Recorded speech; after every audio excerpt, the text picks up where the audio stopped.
श्री शिवाय नमस्तुभैन। दोस्तों, जैसा कि आप सभी लोग जानते हैं कि 26 दिसंबर 2025 यानी शुक्रवार को पड़ रही है पौष मास के शुक्ल पक्ष की षष्ठी तिथि है, जो स्कंद षष्ठी के रूप में मनाई जाती है। और दोस्तों, यह वह तिथि है जो पौष महीने में पड़ने वाली सबसे बड़ी तिथि है, क्योंकि यह शुक्रवार के दिन पड़ रही है, जो बहुत ही खास है। और दोस्तों, आप सभी लोग जानते हो शुक्रवार तिथि का अगर सबसे बड़ा कोई उपाय है तो वह 5 गेहूं के दाने वाला उपाय। तो दोस्तों, इस शुक्रवार षष्ठी तिथि के दिन आपको बात है, लोगों को इस वाले उपाय को जरूर करना है। बहुत सारे लोग होंगे जिन लोगों ने इस उपाय को ना किया हो, मतलब पूरा साल निकल गया, उन्होंने किसी भी दिन इस 5 गेहूं के दाने वाला उपाय को ना किया हो। और दोस्तों, आपके पास एक आखिरी मौका बचा हुआ है, जो कि 26 दिसंबर शुक्रवार षष्ठी तिथि के दिन है। तो इस दिन आप लोगों को इस वाले उपाय को जरूर कर लेना है। भले ही आपने पूरे साल भर इस उपाय को किया हो, पर अगर आपने इस पौष महीने के शुक्रवार षष्ठी तिथि के दिन अगर इस वाले उपाय को कर लिया, तो आपको इस पौष महीने के लिए उपाय को करने का वो फल मिलेगा जिसकी आपने कभी कल्पना भी नहीं करी होगी। इसीलिए आप लोग इस वाले उपाय को एक बार जरूर कर लेना, ताकि आप लोगों के हाथ से ये मौका ना जा सके और आपको इस उपाय को करने का फल मिल सके।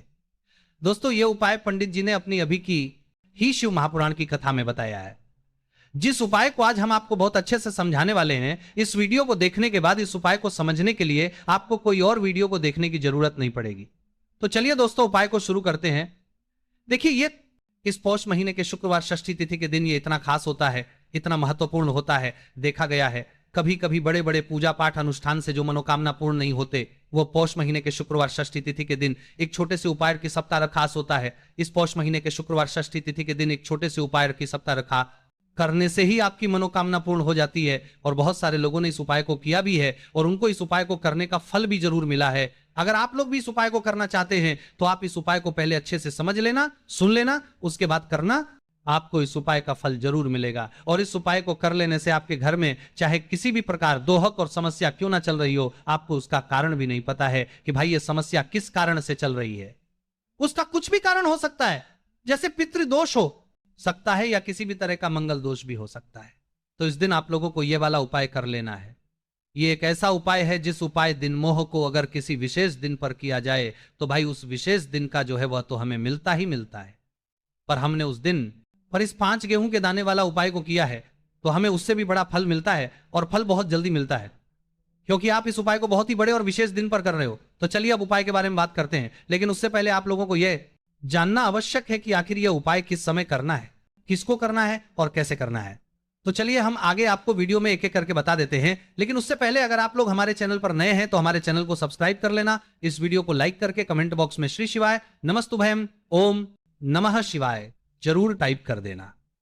तो दोस्तों, इस 5 गेहूं के दाने वाला उपाय को हमें इस शुक्रवार षष्ठी तिथि के दिन कैसे करना है, किसको करना है, किस समय करना है और कहां पर करना है, ये सारे सवालों के जवाब आपको इस वीडियो में मिल जाएंगे। और जो ये वीडियो देखेगा भाई, उसको 5 गेहूं के दाने वाला उपाय जरूर करना चाहिए, क्योंकि इस दिन 5 गेहूं के दाने का भी ही बड़ा और विशेष महत्व होता है। और जब बात आ जाए 5 गेहूं के दाने की, तो ये सोने पर सुहागा वाली बात हो जाती है, और ये एक बहुत ही बड़ा उपाय हो जाता है इस शुक्रवार षष्ठी तिथि का। तो अब दोस्तों, इस 5 गेहूं के दाने वाला उपाय को आखिर करना किसको है, सबसे पहले हम लोग वो बात जान लेते हैं। तो देखो, घर की जो बड़ी माताएं बहनें होती हैं, उन माताओं बहनों में से कोई भी एक बड़ी माता बहन इस वाले उपाय को कर सकती है। और अगर आप चाहे तो अपने घर में से सभी सदस्यों को भी इस उपाय को करवा सकते हैं। अगर किसी व्यक्ति की खुद की कोई मनोकामना है, खुद की कोई दुख और परेशानी है जो कि वह अपने लिए ही करना चाहता है, इस वाले उपाय को तो वो खुद अपने लिए भी कर सकता है। बाकी अगर कोई घर में से ऐसा है जो कि अपने पूरे घर परिवार की सुख और शांति के लिए यह वाला उपाय करना चाहता है, तो भाई वो भी करना चाहता है, सकता है, उसमें भी कोई दिक्कत वाली बात नहीं है। कहने का मतलब यह है कि इस उपाय को हर एक सदस्य भी कर सकता है, और पूरे घर परिवार के सदस्य के लिए घर की बड़ी माताओं बहनों में से कोई एक माता बहन भी कर सकती है। माताएं बहनें अगर घर में उपस्थित ना हो या वो ये वाला उपाय ना कर पा रही हो, तो फिर घर का कोई बड़ा सदस्य भी इस 5 गेहूं के दाने वाला उपाय को कर सकता है, चाहे फिर वो पुरुष ही क्यों ना हो, उसमें कोई भी दिक्कत वाली बात नहीं है। उसके बाद में दोस्तों जो अगला प्रश्न निकल कर आता है वो ये है इस उपाय को लेकर कि आखिर इस उपाय को हमें किस समय करना है, सुबह के समय करना है कि शाम के समय करना है। तो देखो, इस वाले उपाय को आप लोग सुबह के समय भी कर सकते हो और शाम के समय प्रदोष काल में भी कर सकते हो।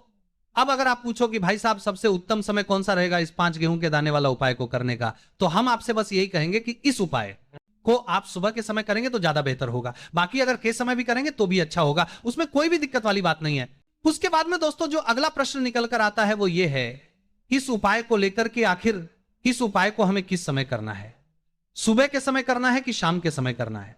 तो देखो, इस वाले उपाय को आप लोग सुबह के समय भी कर सकते हो और शाम के समय प्रदोष काल में भी कर सकते हो। अब अगर आप पूछो कि भाई साहब सबसे उत्तम समय कौन सा रहेगा इस 5 गेहूं के दाने वाला उपाय को करने का, तो हम आपसे बस यही कहेंगे कि इस उपाय को आप सुबह के समय करेंगे तो ज्यादा बेहतर होगा, बाकी अगर के समय भी करेंगे तो भी अच्छा होगा, उसमें कोई भी दिक्कत वाली बात नहीं है। तो अब दोस्तों जो अगली सबसे बड़ी और महत्वपूर्ण बात आती है वो ये आती है कि सुबह अगर हम उपाय को करेंगे तो हमें कितने बजे से लेकर कितने बजे तक के बीच में करना है, और शाम के समय प्रदोष काल में करेंगे तो हमें कितने बजे से लेकर कितने बजे के बीच में करना है।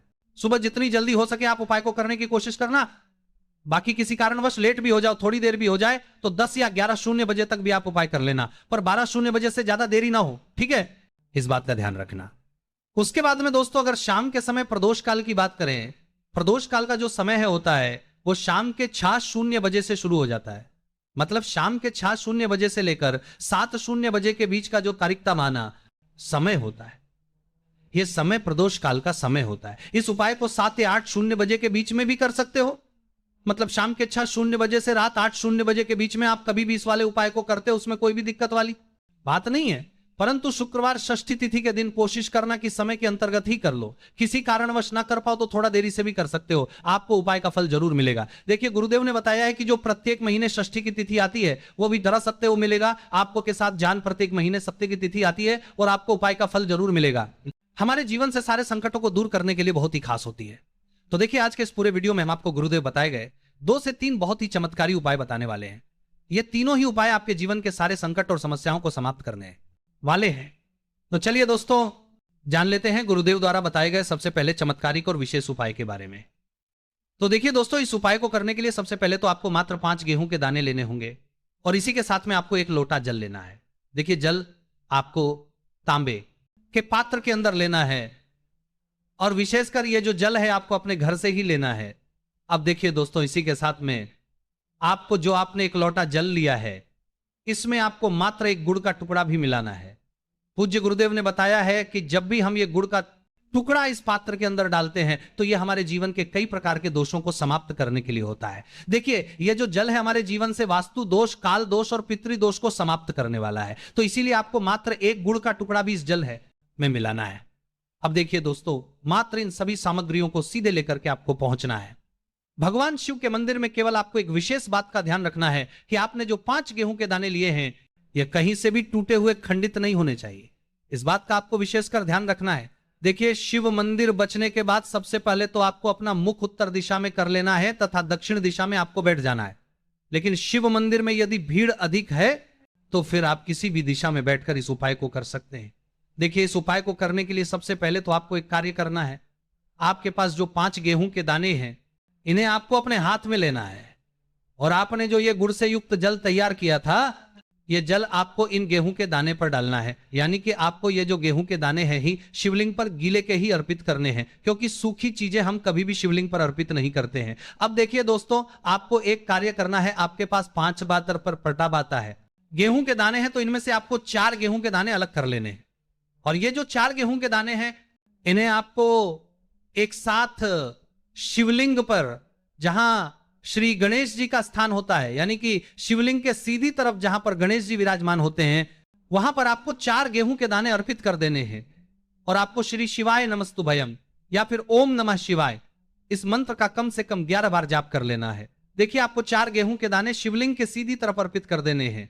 अब इसके बाद आपके पास जो अंतिम गेहूं का दाना बचा हुआ था, 5वां गेहूं का दाना, इससे आपको जो आपके पास जल का पात्र है उसमें डाल देना है और ये जो जल है इसे आपको धीरे धीरे भगवान शिव के शिवलिंग पर ही अर्पित कर देना होगा। श्री शिवाय नमस्तुभयम इस मंत्र का लगातार जाप करते हुए गुरुजी ने बताया है। यह जल आपको इतने धीरे धीरे अर्पित करना है कि आप जल समर्पित करते हुए कम से कम 11 बार तक या गया श्री शिवाय नमस्तुभयम इस मंत्र का जाप अवश्य कर सके।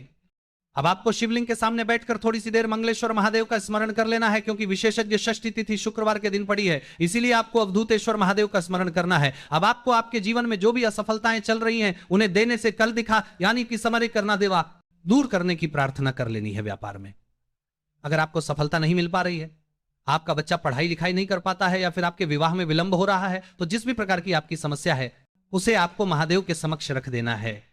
गुरुदेव ने बताया है जो भी व्यक्ति यह उपाय इस प्रकार से करने के लिए लेता है तो उसके जीवन की जो सारी परेशानियां हैं वह धीरे धीरे करके समाप्त होने लगती हैं। चलिए दोस्तों, हम जान लेते हैं गुरुदेव द्वारा बताए गए दूसरे खास उपाय के बारे में। देखिए, ये जो उपाय है आपके जीवन में चल रही कर्ज की समस्या को समाप्त करने के लिए। देखिए, पूज्य गुरुदेव कहते हैं कि कई बार हम कर्ज तो ले लेते हैं लेकिन उसे उतारते समय हमें कई प्रकार की कठिनाइयों का सामना करना पड़ता है। और जब हमारा यह कर्ज नहीं उतरता है तो हमारे दिमाग में केवल एक ही बात रहती है कि एक बार है कर्ज उतर जाए, उसके बाद में जीवन में कभी भी कर्ज नहीं लूंगा। तो विशेषकर जीवन से कर्ज से जुड़ी हुई समस्या को समाप्त करने के लिए आपको यह चमत्कारी उपाय करना है। देखिए, इस उपाय को करने के लिए सबसे पहले तो आपको मात्र 1 लोटा शुद्ध जल लेना हो। तांबे के पात्र के अंदर अपने ही घर से इसी के साथ में आपको मात्र 1 गुड़ का टुकड़ा भी लेना होगा। गुड़ का टुकड़ा आपको मात्र छोटा सा ही लेना, और सबसे आखिर में आपको मात्र मसूर की दाल लेनी होगी। यदि आप चाहे तो मसूर की दाल 11 भी ले सकते हैं, या फिर 21, 41, 41, 41 या फिर 108, जितनी भी आपके पास मसूर की दाल उपलब्ध है उतनी मात्रा में आप मसूर की दाल ले सकते हैं। अब मात्र ये जो तीनों ही सामग्रियां हैं इन्हें सीधे लेकर के आपको पहुंचना है। भगवान शिव के मंदिर में पूज्य गुरुदेव ने बताया है कि यह उपाय चाहे तो शाम के समय में भी कर सकते हैं, शाम को प्रदोष काल के समय में यदि आप ये उपाय करते हैं तो आपके लिए सर्वोत्तम होता है। प्रदोष काल के समय यदि आप ये उपाय नहीं कर सकते हैं तो फिर आप ये उपाय सुबह से लेकर के शाम तक किसी भी समय में कर सकते हैं। देखिए, मंदिर पहुंचने के बाद सबसे पहले तो आपके पास जो गुड़ का टुकड़ा है इसे आपको उस जल के पात्र के अंदर डाल लेना है, और ये जो जल है इसे आपको भगवान शिव की शिवलिंग पर धीरे अर्पित कर देना है। श्री शिवाय नमस्तु भयम, इस मंत्र का लगातार जाप करते हुए और तुमकेश्वर महादेव का स्मरण करते हुए, अब देखिए आप जो मसूर की दाल लेकर के गए थे इन्हें आपको एक एक करके शिवलिंग पर अर्पित करना है। आपको एक मसूर की दाल शिवलिंग पर अर्पित करनी है, फिर आपको आर्यन मुक्तेश्वर महादेव का स्मरण करना है, फिर दूसरी मसूर की दाल आपको शिवलिंग पर अर्पित करनी है, फिर आपको आर मुक्तेश्वर महादेव का करना है। गुरुजी ने बताया है कि चाहे आप 11, 20, 51 जितनी भी आप मसूर की दाल लेकर के आए हैं उतनी ही बार आपको आर्यन मुक्तेश्वर महादेव का स्मरण करना है और एक एक मसूर की दाल आपको शिवलिंग पर अर्पित कर देनी है। पूज्य गुरुदेव ने बताया है कि जो भी व्यक्ति लगातार 5 शुक्रवार इस उपाय को कर लेता है तो गुरुजी ने बताया है कि इस उपाय को 2000 भरा था, कि कामी करने के लिए 2000 भरा था, ये तो 2000 भरा था कि नरमंत्री में हो करने के बाद हमारे जीवन में धन प्राप्ति के रास्ते कहीं ना से खुल ही जाते हैं। तो इस प्रकार से आप कर्ज मुक्ति के लिए दूसरा उपाय कर सकते हैं।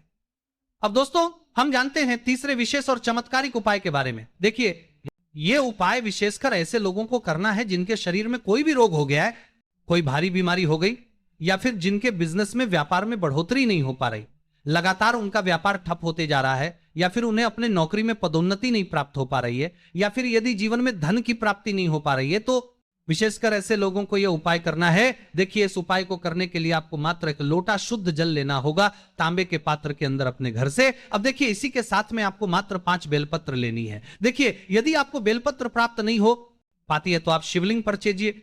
हुई बेलपत्र को पुनः शुद्ध जल से धो करके उनका उपयोग कर सकते हैं, लेकिन आपको ध्यान है कि जो बेलपत्र है वो कहीं से भी टूटे हुए खंडित नहीं होनी चाहिए। तो देखिए, आपको मात्र ये जो दोनों ही सामग्रियां हैं इन्हें लेकर के पहुंचना है भगवान शिव के मंदिर में। यह उपाय भी आप सुबह से लेकर के शाम तक किसी भी समय में कर सकते हैं। देखिए दोस्तों, मंदिर पहुंचने के बाद सबसे पहले तो आपके पास जो 5 बेलपत्र हैं, इन 5 ही बेलपत्र की डंडी को आपको पकड़ करके और शिवलिंग पर जहां श्री गणेश जी का स्थान होता है वहां पर आपको ये बेलपत्रियां आपको ये बेलपत्रियां रखनी नहीं है, केवल आपको टच करवानी है। आपको 5 बेलपत्र को एक साथ स्पर्श करवानी है। बेलपत्र को स्पर्श करते समय आपकी जो भी मनोकामना हो, चाहे आपको चाहे आपकी व्यापार से जुड़ी हुई कोई भी मनोकामना हो, या फिर आपकी नौकरी के लिए, या फिर आपकी अपनी किसी भी प्रकार की मनोकामना हो जिसके लिए आप ये उपाय कर रहे हैं, तो उस मनोकामना की पूर्ति के लिए आपको प्रार्थना कर ले हैं। और ये जो बेलपत्र है, इन अमर मनोकामना हो, आपको श्री गणेश जी वाले स्थान से उठा के सीधे शिवलिंग पर अर्पित कर देनी है। देखिए, 5 ही बेलपत्री आपको इस प्रकार से अर्पित करनी है कि जो चिकनी साइड है वो शिवलिंग से स्पर्श रहेगी, डंडी वाला भाग जलाधारी को रहेगा। इस प्रकार से आपको ये 5 ही बेलपत्रियां शिवलिंग पर अर्पित कर देनी है। अंत में जो आपके पास 1 लोटा शुद्ध जल है, इसे भी धीरे धीरे भगवान शिव के शिवलिंग पर ही अर्पित कर देना होगा। श्री शिवाय नमस्तु भयम, इस मंत्र का जाप करते हुए पूज्य गुरुदेव ने बताया है कि जो भी व्यक्ति बुधवार के दिन पड़ने वाली इस विशेष चतुर्थी तिथि पर यदि उपाय कर लेता है तो उसके जीवन की कोई ऐसी मनोकामना नहीं जिसे हमारे महादेव परिपूर्ण ना कर सके। तो इस प्रकार से आपको सुंदर सा उपाय भी करना है। तो दोस्तों, ये थे पूज्य गुरुजी द्वारा बताए गए बहुत ही खास उपाय। अगर आपको जानकारी अच्छी लगी हो तो वीडियो लाइक करिएगा। मिलते हैं फिर एक नए वीडियो के साथ।